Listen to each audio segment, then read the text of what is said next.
Her 12-year-old daughter fled in terror as shrapnel-like bits of fire tore through their skin and last night. Ariana Grande terror attack.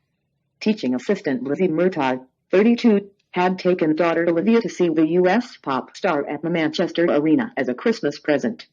But their night turned to horror when a nail bomb tore through crowds after the gig, killing 22, seriously wounding 59 and injuring another 60.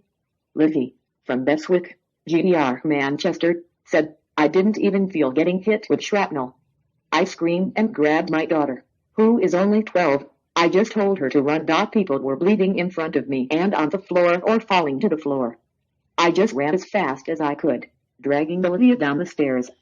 I found a taxi parked up, so I was hanging on the window screaming for him to let us in, and we let 3 other girls share our taxi as they were terrified too.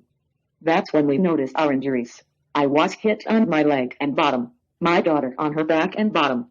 Graphic pictures show how shrapnel from the improvised bomb ripped straight through the pair's clothes and into their bodies.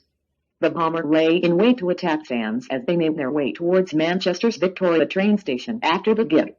Lizzie described how she and Olivia walked through the doors into the foyer where parents were waiting to pick their kids up after the gig when the bomb exploded. She said, "There was a huge bang, a big flash, and I saw something I can only explain as bits of fire. We're so lucky to walk away with cuts and bruises. We had to go to A&E. It was awful, like something out of a film." Olivia is still in shock and very sore.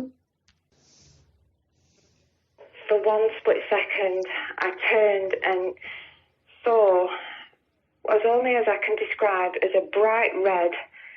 That's why it stood out. It was a bright red with a grey panel down the front with like just written bits all over it. And it was that stood out because it was so intense, the colour, in this crowds of people. As quick as I saw it, the explosion happened.